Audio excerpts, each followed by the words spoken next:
सब झूले पर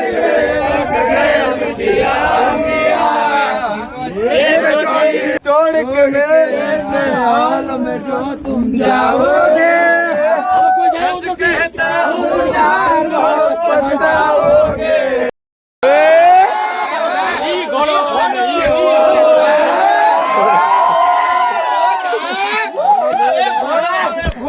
माथे सोनेरी साथ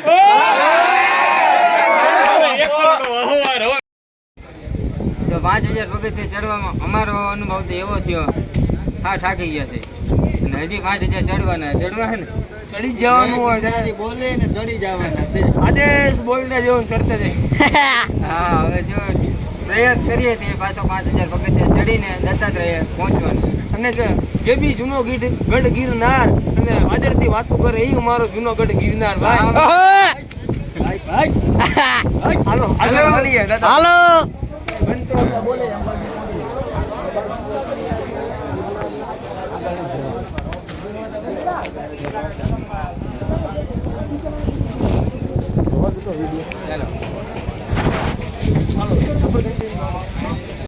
ગિરનાર તરફ પાછળ રવાના થઈ ગયા છે. હવે 5000 તો આપણે ચડી ચૂક્યા હતા અને હવે આપણે જઈએ છીએ દત્તાત્રેય તરફ. અને અહીંનો તમને જો માહોલની વાત કરીએ તો એકદમ વાદરાને આપણે અંદર ઘેરાયેલા છીએ એકદમ વાદરાની અંદર આપણે ઘેરાયેલા છીએ. તો અત્યારે ઉપર જાશું તો ત્યાંનો માહોલ કઈ રીતનો રહેશે ત્યાંનો આવો માહોલ છે. પવનની જો તમને વાત કરીએ તો બહુ જ પવન છે જ્યાં અત્યારે તો અને હજી પણ વરસાદ જો આવશે તો પવન વધશે અને ઠંડી પણ વધશે. તો ચાલો હવે આપણે જઈએ છીએ અહીંથી આગળ અને આગળ મળતા રહીએ.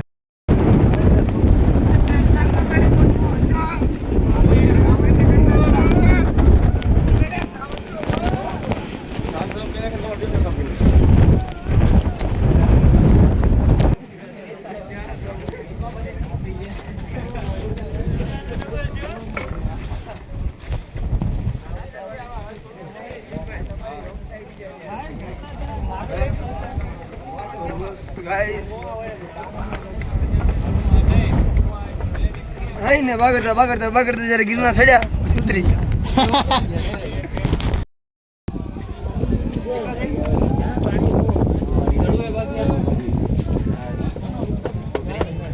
હરગાઈ દીધું ભાઈ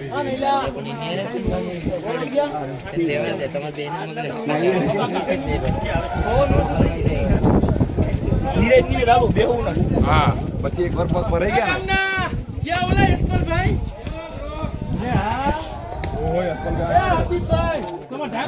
મરી જવાય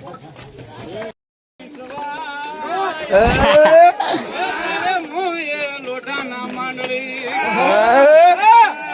હાકો એકાદો હાકો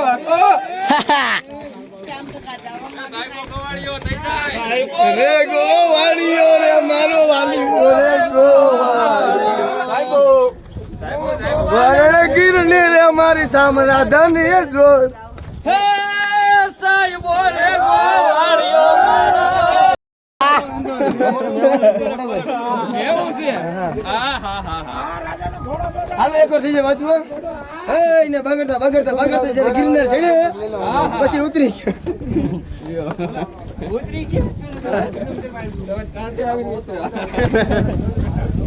આપમાં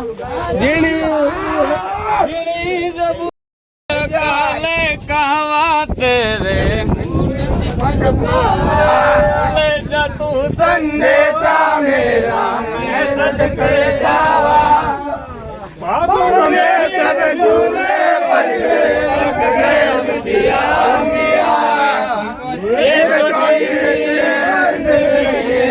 राता लंबिया होकर आजा परदेसी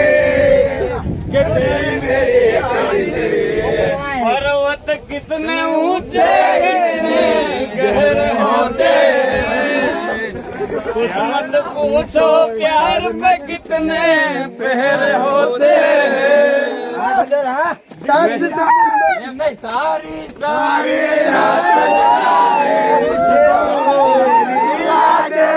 सावन आने से पहले हो जाती है बरसाते हो घर आजा परदेसी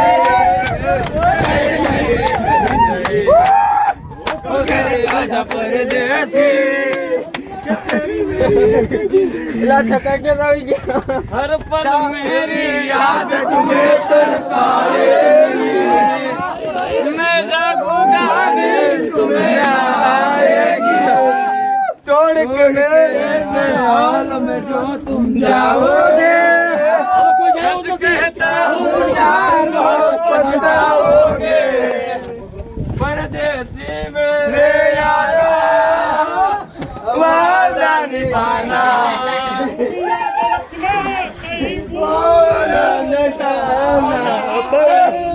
परदेसी जाना नहीं मुझे छोड़ के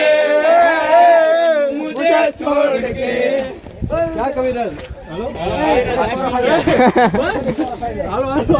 કવિરાજ નું મોઢું દુખે પગે દુખે ભાઈ કે મરદ માણા હોય કોઈ બોટલ નો ખડે નો ખાય એની માટે કહીએ કીધું છે ખડોડી ખમે નહીં ગાય જીવન ના ખમે નહીં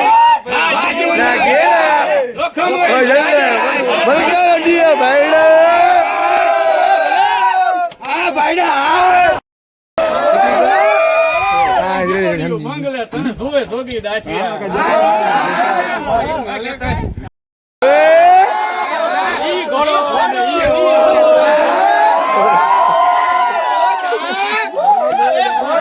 ઘૂમતો માથે સોનેરી સાજ જુનાગઢ જે કઈ થયું માંડલિક ના લીધે થયું તો માંડલિક ના નાગભાઈ માં કીધું તું ખમજીજા વાળું છું વળી જા નતો વળ્યો તેની કીધું તું કડકડીયો રોટો કઠાણ કડકડીયો રોટો કઠાણ ઈ ખાવો હોય તો ખવાય બાકી સેણ્યા નહીં સવાય મોયે લોઢાના મોય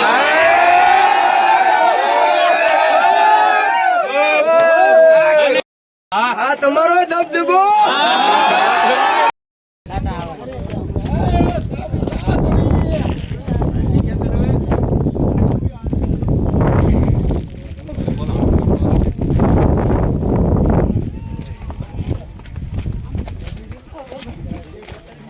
ફાઇનલી મિત્રો જો આપણે પહોંચી ગયા હતા અત્યારે દત્તાત્રેય જે 10,000 પગથિયા સીડી ચડીને અહીંયા આવવાનું હતું મંદિર આપણે ત્યાં પહોંચી ગયા અને દર્શન કરીને ફરી પછી આપણે નીચે જઈ રહ્યા છીએ તમે ઉપર જોઈ શકો છો કે તે મંદિર આવેલું છે ત્યાં મંદિર આવેલું હોય તો આપણે દર્શન અત્યારે કરી લીધા ને હવે આપણે પાછા ફરીવાર જઈ રહ્યા છીએ રિટર્ન આપણે નીચે ચાલો હવે જઈએ ફાઇનલી મિત્રો જો આપણે તો દર્શન તો કરી આવ્યા અત્યારે 10,000 પગથિયા જે હતા સીડીના તે આપણે ચડીને કમ્પ્લીટ આપણે દત્તાત્રેય દર્શન કરી આવ્યા છીએ અને હવે પાછો રિટર્ન જવાનું છે 10,000 પગથિયા નીચે ઉતરવાના છે એટલે ટોટલ આપણે થશે 20,000 પગથિયા જો આપણે આ સ્વર્ગની અંદર જવું હોય તો થોડી કઠિનાઈ તો આપણે ભોગવવી જ પડે છે એટલે કે આ જે 10,000 પગથિયા ચડીને અમે જો અહીંયા પહોંચ્યા તો એક સ્વર્ગ જેવો માહોલ છે તે અમને જોવા મળ્યું છે તો તમે અમારી પાછળ જોઈ જ શકો છો કે વાદળાની અંદર જો મંદિર આવેલું હોય તો તે કેવું મસ્ત મંદિર આવેલું હશે તો એવું કંઈક છે અહીંનો માહોલ બાકી તો તમે જોયું કે આમાં બધું કેવી મજા આવી છે આપણને શું કે બાકી જો અમે બે અત્યારે ભેગા છીએ ને બે હતા તે નીચે વ્યા ગયા કેમ કે ઉતરવાનું હેલું પડતું હતું એટલે ઉતરવામાં એવડે લોકો ફટાફટ નીકળી ગયા છે ને અમે અત્યારે અહીં કીધું ઘડીક વાર કોરો ખાઈ લઈ પછી ફરી વાર પાછા નીચે ઉતરવાનું ચાલુ કરીએ તો ચાલો હવે જવું છે ને હાલો પાછા અમે જઈએ છીએ નીચે અને નીચે કેટલા પગથિયા કોરો ખાશું ત્યાં મળે અત્યારે અમે 5,000 પગથિયા ઉતરી ચૂક્યા છીએ અને અંબાજી મંદિરે ફરી પાછા પહોંચી ગયા છે હજુ 5,000 પગથિયા ઉતરવાના બાકી છે બાકી ઉતરવામાં તો બહુ કંઈ વાંધો નથી આવતો પ્રોબ્લેમ એ ખાલી નિરાંતે ઉતરવું પડે નકર જો આમાં પડી જાય પગ લપસી જાય અથવા તો કે ગમે એ થઈને આમાં પડી શકીએ છીએ એટલે આપણે ધ્યાનથી આમાં નિરાંતે હાલ્યા જાય વાદળા જોવો હોય તો આ બાજુ ચાલો કોણ બાર હોય બરસાત કે મોસમ તો કઈ જો પછી તમારા માટે વિડીયો બનાવવા આવ્યા હતા તો એકવાર લાઈક શેર અને સબસ્ક્રાઇબ કરવાનું ભૂલતા નહીં કારણ કે અમારો અવાજ આમાં સારો નહીં આવે અહીંનું જો નકશો છે તે નકશો તમને બતાવું કે કેટલા કિલોમીટરનો કુલ જે આ થાય છે આખે આખો રસ્તો કે જેવી કે રન કે રીતે તો તમે જોઈ શકો છો કે પેલા તો મિત્રો જો અહીંથી આપણે સ્ટાર્ટ થાય છે જે કહી શકાય જો અને આ સીધી જો આ વ્હાઈટ પટ્ટી છે તે સીધી જાય છે જો પછી અહીંયા પહોંચી અહીંથી પાછું જો આ સીધી જાય છે, સીધી જાય છે, જવા દેજે. અને આપણે જો અહીંયા આપણે ગયા હતા જે 7મું સ્થાન છે ત્યાં કમળકુંડ છે, ત્યાં આપણે તો નહોતા ગયા. ત્યાં દત્તાત્રેય 7મું સ્થાન ત્યાં આપણે જઈએ આવ્યા ને હવે આપણે જઈએ છીએ પાછું નીચે.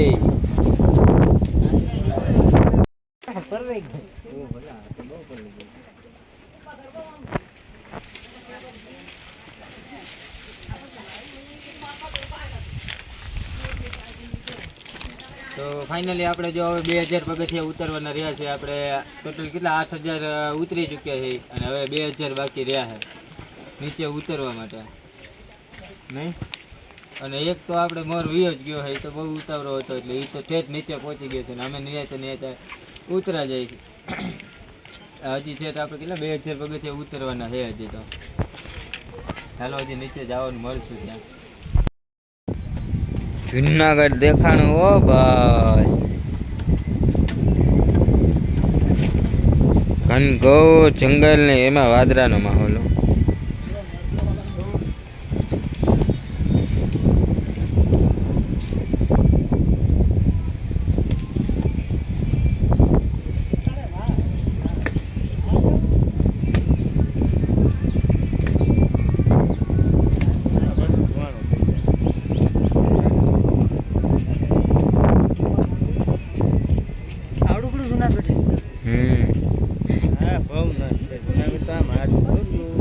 આમ ઓલું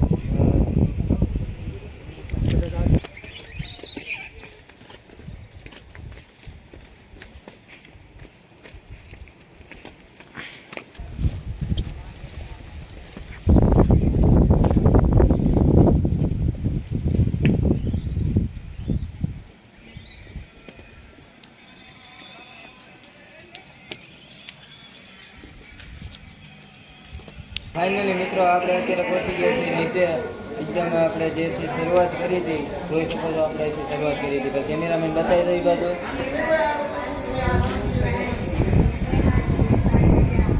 આપણે અહીંથી શરૂઆત કરી હતી ને ફરી પાછા આપણે અહીં નીચે પહોંચી ગયા છીએ. અને પગની જો વાત કરીએ તો બહુ દુખે છે એમ, એ કીધા જેવું જ નથી. થાકી ગયા છે હાવ, પહોંચતા તો હાવ એન્ડ આવી ગયો. તો ચાલો હવે અહીંથી જઈએ આપણે સીધા આપણે ઘર તરફ જવાનું. જો આ વિડીયો તમને સારો લાગ્યો હોય તો વિડીયોને લાઈક કરજો ને ચેનલને આપણી જોરથી બોલ સબસ્ક્રાઈબ કરજો. અવાજ જોઈ ગયો, ચેનલને સબસ્ક્રાઈબ કરજો. વિડીયોમાં પહેલી વાર આવે તો વિડીયોને લાઈક કરજો. તો ચાલો મળીએ છીએ સારો એવા નેક્સ્ટ વિડીયોની અંદર. આપણે કમેન્ટ